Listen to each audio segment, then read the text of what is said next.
الآن لغتنا الخالدة. لغتنا الخالدة. أعوذ بالله من الشيطان الرجيم. بسم الله الرحمن الرحيم. إن الحمد لله والصلاة والسلام على رسول الله صلى الله عليه وسلم وعلى آله وأصحابه ومن سار على نهجه إلى يوم القيامة، ونسأل الله أن يجعلنا منهم، اللهم آمين. أما بعد، ikuzo nishimwe nta wundi bikwiriye uretse Allah subhanahu wa ta'ala. Ndasaba Allah yuko yataka intumwa ya Muhammad sallallahu alayhi wa sallam mu bamarayika, akanayihundagazaho amahoro yo n'abayo mu rugo n'abasangira ngendo bayo n'abayikurikiye ndetse n'abazakomeza kuyikurikira kugeza ku munsi w'imperuka. Saba Allah subhanahu wa ta'ala yuko yadushira muri abo, Allahumma amin. Nkuko bisanzwe insha Allah dukomeje amasomo yacu, amasomo yo gusoma no kwandika cyangwa se yigisha gusoma no kwandika mu rurimi rw'icyarabu, aho tugeze ku somo rya gatanu. Iri somo rya gatanu rikaba ririmo ibice bibiri. Igice cya mbere ni ukwiga inyuguti ya dal ndetse n'inyuguti ya dhal. Inyuguti ya dal ndetse na dhal, uburyo zandikwa n'uburyo zisomwa n'uburyo zitwa. Twarangiza igice cya kabiri tukiga akandi kanyuguti cyangwa se akandi kamenyetso nakwita ko mu cyarabu kadufasha gutsindagira, bita ashadda. Aya ni amasomo nk'uko twabibonye mu ntangiriro cyangwa se mu musogongero.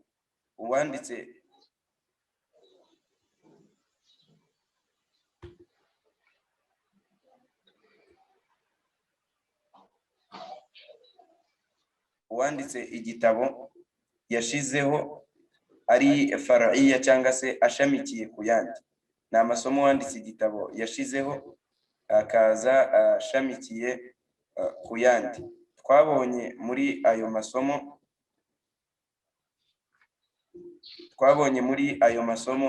nk'isomo rya at-tanwin, tubona isomo ry'inyajwi z'icyarabu eshatu arizo fatha, kasra, dhamma.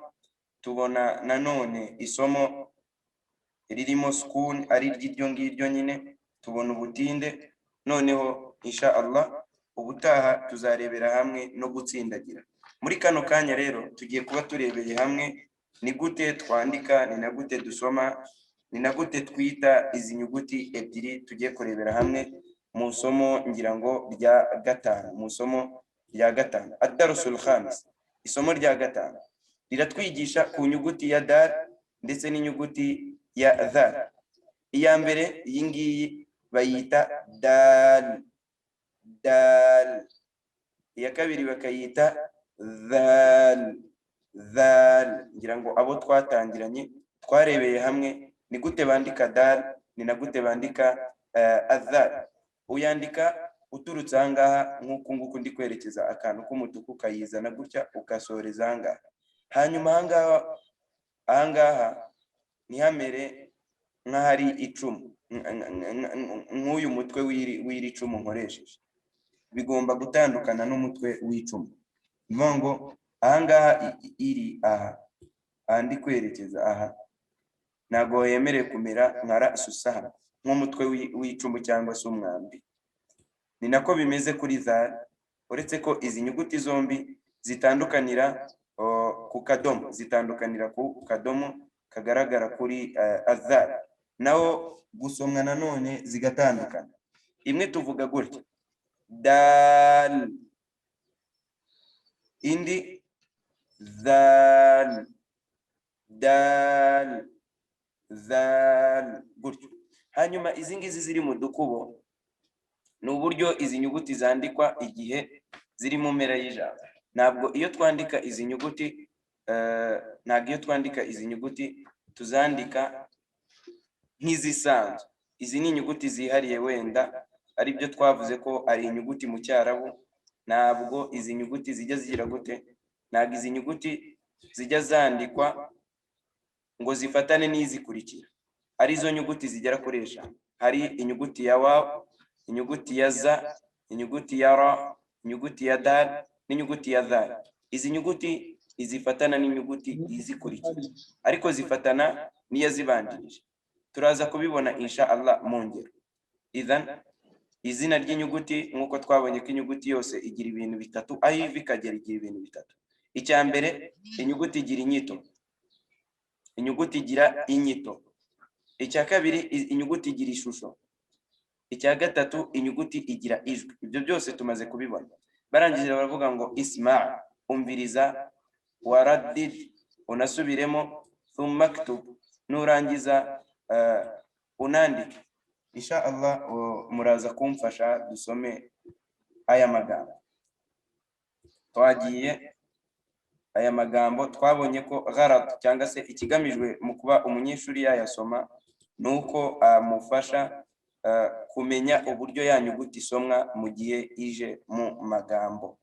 Mu gihe ije mu magambo ni nko kumubwira bati tuyisoma gutya. Ingero eshatu za mbere, ingero esheshatu za mbere ziravuga kuri dal, hanyuma eshatu za nyuma zikaba zirimo adhal. Na ubwo rero ndasoma dusubiramo. Dara, دار madarun, مدار dhaka, ذاك adhabun. عذاب. Taban nkuko mubibona uyu murongo uri ahangaha, uyu murongo uri ahangaha gutya urimo dal, uyu murongo wundi uri aha cyangwa iki gice kikabamo zal, kugira ngo birasobanutse. Hanyuma twajya hasi, iyi ngiyi ikaba dal gusa, indi 30 ya nyuma ikaba zal gusa. Ibi ngibi ni ukugira ngo bidufashe uburyo bwo gusobanukirwa imisomere y'izi nyuguti tureba ikigamije. Ngo iyo mvuze ngo iyi ngiyi ni dal, nuko ari uri buze kwibandaho mu zindi nyuguti zose ziri muri ayo magambo. Navuga ko ari zal, niyo uri buze kwibandaho muri ayo magambo. Twakomeje. Durun, دور udulun, عدول azulun, عذول kadhubun. كذوب. Ni ngo dhal iyo ujya kuyivuga kugira ngo itandukane na za, nuko ururimi rwawe rujya hagati y'amenyo. Dha rujya hagati y'amenyo, ariko za biratandukanye, rujya imbere y'amenyo. Ngo mbere yuko rugera hagati y'amenyo niho ruba rwegereye amenyo ane y'imbere. Niba ushoboye kuvuga ta, ni nako za bigenda, uretse ko iyo nyuguti alhamdulillah tunayifite mu ndimi zindi. Hanyuma ugakomeza gutyo andi magambo, ubwo uri buze kunyumviriza bitewe n'igihe insha Allah ta'ala. Tayib, arakomeza umwanditsi w'igitabo avuga ati dinun, badinun, dhibun, yudhibu, darsun. Ngira ngo ikindi kintu turimo turareba nuko bagiye bashiramo noneho bya bintu twagiye twiga mbere. Harimo hano ubutinde nkuko aribwo twahereyeho mu gitabo, hakabamo sukun, hakabamo fatha, kasra, ad-damma. Naam, hakabamo na tanwin. Dimaghun, durusun, dihanun, qadara, qadima, yaqdumu, yadrusu, barada, yabrudu, biladun, biladun. Taban iyo usoma icyarabu twabonye yuko usoma ijambo witonze, buri nyuguti uyiha ukuri kwayo n'uburyo isomwa. Sujudun. Tayib, twakomeje ku ngero zirimo dhali gusa. Dhali gusa baravuga bati dhabaha, ذراع ذباب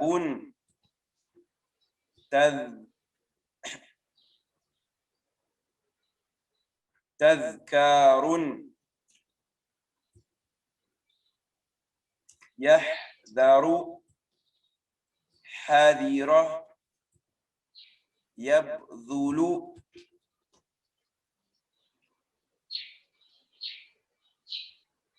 يذبح شحذ يشحذ لذيذ حنيذ. نعم. hanyuma wanakunu bihadha, tukaba kubw'ibi ngibi dusoreje hamwe isomo cyangwa se igice cya mbere cy'isomo nyirizina kigaga kuri inyuguti ya dal ndetse na dhal. Ni gute yandikwa hagati mu jambo? Nuko nguku ibimeze, kubera ko idafatana n'indi, ifite igifata ku nyuguti yabanje, ikagira ifite igifata ku nyuguti yayibanjirije, ariko ntabwo igira igifata ku nyuguti yayikurikiye, nkuko mubibona mu jambo madarun. Ngira ngo murabona yuko ahangaha yafatanye na mim, ariko inyuguti zikurikira ntabwo bishoboka. Nkuko mubibona nanone udulun, waw ahangaha iri yonyine. Badinun ntabwo yigeze ifatana na ya ahangaha n'ahandi. Ibi ngibi uba ugomba kubimenya mu gihe rero barimo barakudikita bakubwira ngo turasoma wandike. Ibyo byose bigenda bigufasha. Tadribat, imyitozo iri muri iri somo. At-tadribul awwal, umwitozo wa mbere. Swili al-huruf at-taliya, huza inyuguti zikurikira, litushakila minha al-kalimat, kugira ngo ukoremo amagambo. Baranje ngo mithalun, urugero, hari ijambo, hari inyuguti ya ba, alif na nun na ya, ndetse bagahita bavuga ngo iri jambo twakoze gutya niduhuza izi nyuguti. Ngo ntago bagusabye gutondeka inyuguti, ahubwo bagusabye kugira gute, bagusabye kugira gute, bagusabye guhuza. Hari itandukaniro ryo gutondeka no guhuza. Gutondeka tuzabibona. Iyo bakubwiye ngo tondeka, ni ukuvuga ko inyuguti ntago zitondetse, bagiye bafata iya mbere bayigira iya nyuma. Ariko iyo bakubwiye ngo huza, nuko inyuguti zitondetse usabwa kuzifatanya gusa. Aha bidufasha kumenya niba warasobanukiwe bya bindi tuvuze ngo inyuguti zifatana, izidafatana, uburyo uhuza inyuguti, niba ushobora kuzandika neza. Hano rero hahise avamo ijambo bani. Ngira ngo noneho nawe ugakomeza ugahuza izi ngizi. Namuhashi nsomera iri jambo kuri izi nyuguti izi za mbere. Naam. Bustanun. Jayid. Ubwo ngaho fata kora muri tableau, urabona ikaramu iri ngaha mo hagati, uyikoreho urinyandikire. Wowe uryandikaho ubonye hari umweru.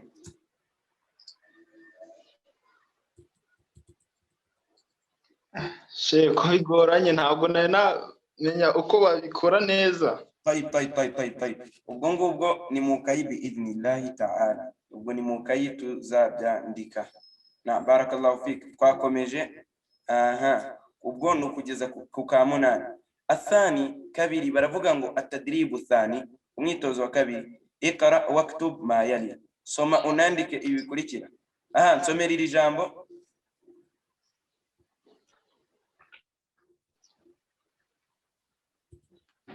Somera iri jambo. Naam. Min dulu da'din. Kubera iki usomye min dulu kandi harimo ya?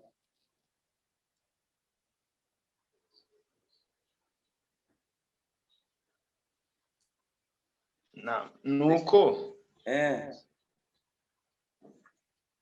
reka ngukopeza akantu, sibyo? Nubona inyuguti idafite haraka, akenshi ibigoye kuyisoma, ariko akenshi nubona ikurikiwe na ya, urumva naam y'ubutinde ujye umenya yuko yabanjirijwe na kasra, ujye umenya ko yabanjirijwe na kasra, ubwo bikaba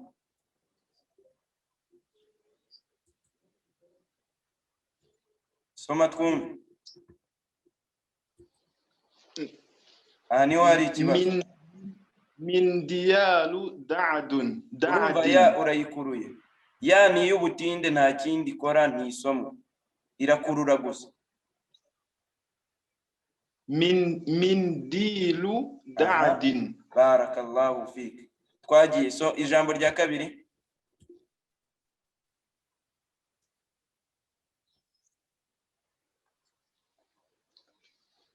darsun jadidun oya soma iringiri nashizeho akantu. dhaka'u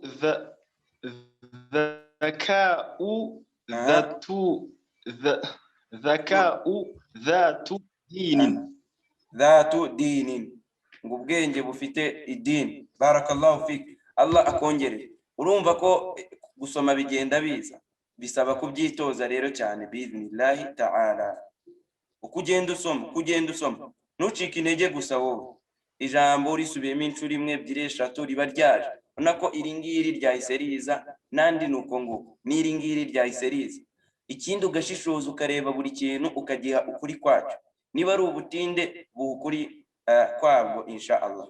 Na wanakunu bihadha, kubwibi tukaba turangije iri somo ry'uyu munsi cyangwa se igice cya mbere cy'isomo rya gatatu.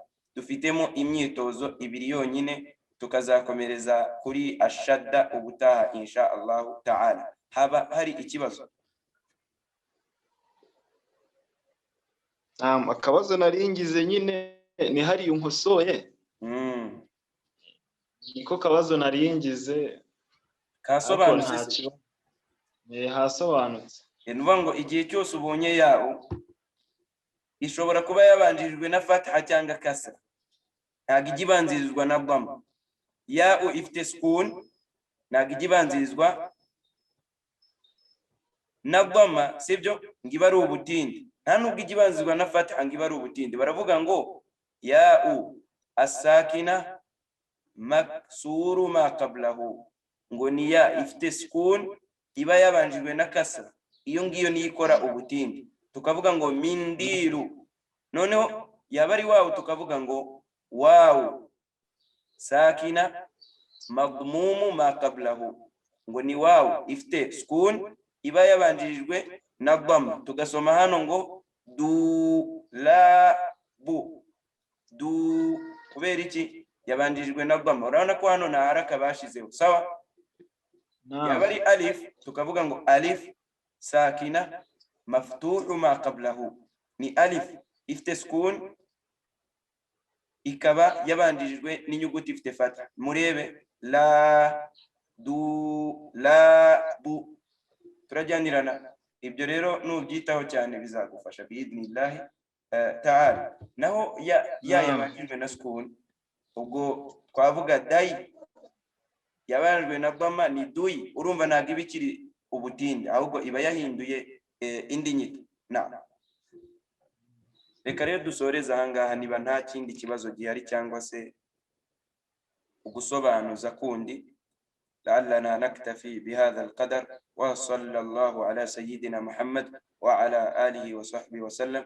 سبحان الله وبحمده، سبحانك اللهم بحمدك، أشهد أن لا إله إلا أنت، وأستغفرك وأتوب إليك. السلام عليكم ورحمة الله وبركاته. وعليكم السلام ورحمة الله وبركاته.